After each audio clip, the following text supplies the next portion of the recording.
श्री कृष्ण और कुम्हार की अद्भुत कहानी मोक्ष प्राप्त हेतु इसे एक बार अवश्य सुनिए। प्रभु श्री कृष्ण ने गोपियों के साथ बहुत सी लीला की है। श्री कृष्ण गोपियाँ की मटकी फोड़ते और माखन चुराते और गोपियाँ भी श्री कृष्ण का उल्हाना लेकर यशोदा मैया के पास जाती। ऐसा बहुत बार हुआ। एक बार की बात है कि यशोदा मैया प्रभु श्री कृष्ण के उल्हानों से तंग आ गई और गुस्से में छड़ी लेकर श्री कृष्ण की ओर दौड़ी। जब प्रभु ने अपनी मैया को क्रोध में देखा तो वह अपना बचाव करने के लिए भागने लगे। भागते भागते श्री कृष्ण एक कुम्हार के पास पहुँचे। कुम्हार तो अपने मिट्टी के घड़े बनाने में व्यस्त था, लेकिन जैसे ही कुम्हार ने श्री कृष्ण को देखा तो वह बहुत प्रसन्न हुआ। कुम्हार जानता था कि श्री कृष्ण साक्षात परमेश्वर हैं। तब प्रभु ने कुम्हार से कहा कि कुम्हार जी, आज मेरी मैया मुझ पर बहुत क्रोधित हैं। मैया छड़ी लेकर मेरे पीछे आ रही है। भैया, मुझे कहीं छुपा लो ना। तब कुम्हार ने श्री कृष्ण को एक बड़े से मटके के नीचे छिपा दिया।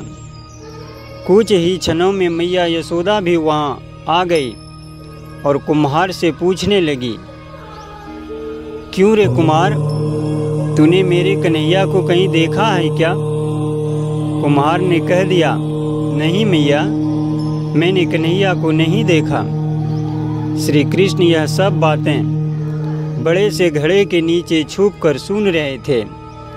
मैया तो वहाँ से चली गई। अब प्रभु श्री कृष्ण कुम्हार से कहते हैं, कुम्हार जी, यदि मैया चली गई हो तो मुझे इस घड़े से बाहर निकालो। कुम्हार बोला, ऐसे नहीं प्रभु जी, पहले मुझे 84 लाख योनियों के बंधन से मुक्त करने का वचन दो। भगवान मुस्कुराए और कहा, ठीक है, मैं तुम्हें 84 लाख योनियों से मुक्त करने का वचन देता हूँ। अब तो मुझे बाहर निकाल दो। कुमार कहने लगा, मुझे अकेले नहीं प्रभु जी, मेरे परिवार के सभी लोगों को भी 84 लाख योनियों के बंधन से मुक्त करने का वचन दोगे तो मैं आपको इस घड़े से बाहर निकालूंगा।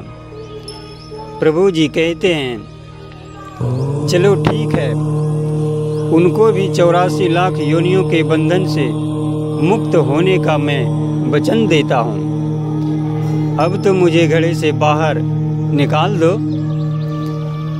अब कुम्हार कहता है, बस प्रभु जी, एक विनती और है, उसे भी पूरा करने का वचन दे दो तो मैं आपको घड़े से बाहर निकाल दूंगा। भगवान बोले, वो भी बता दे, क्या कहना चाहते हो? कुमार कहने लगा, प्रभु जी, जिस घड़े के नीचे आप छुपे हो उसकी मिट्टी मैंने बैलों के ऊपर लाद के लाई है। मेरे इन बैलों को भी 84 के बंधन से मुक्त करने का वचन दो। भगवान ने कुम्हार के प्रेम पर प्रसन्न होकर उन बैलों को भी 84 के बंधन से मुक्त होने का वचन दे दिया। प्रभु बोले, अब तो तुम्हारी सब इच्छा पूरी हो गई, अब तो मुझे घरे से बाहर निकाल दो।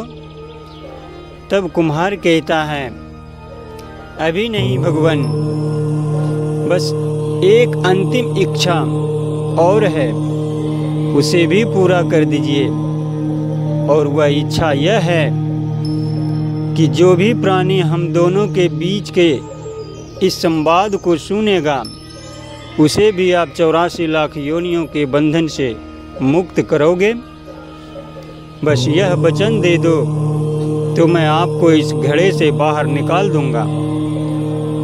कुमार की प्रेम भरी बातों को सुनकर प्रभु श्री कृष्ण बहुत खुश हुए और कुम्हार की इस इच्छा को भी पूरा करने का वचन दिया।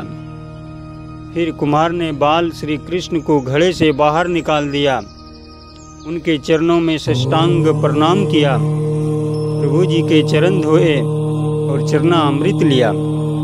अपनी पूरी झोपड़ी में चरणामृत का छिड़काव किया और प्रभु जी के गले लगकर इतना रोए कि प्रभु में ही विलीन हो गए। जरा सोचें, जो बाल श्री कृष्ण 7 कोस लंबे चौड़े गोवर्धन पर्वत को अपनी इकन्नी उंगली पर उठा सकते हैं, तो क्या वो एक घड़ा नहीं उठा सकते थे? लेकिन बिना प्रेम रिझे नहीं नटवर नंद किशोर। कोई कितने भी यज्ञ करे, अनुष्ठान करे, कितना भी दान करे, चाहे कितनी भी भक्ति करे, लेकिन जब तक मन में प्राणी मात्र के लिए प्रेम नहीं होगा, तब तक प्रभु श्री कृष्ण मिल नहीं सकते। इसलिए प्रभु से प्रेम कीजिए। मेरे इस चैनल को सब्सक्राइब कर लीजिए। अंत तक देखने के लिए सभी को राधे राधे।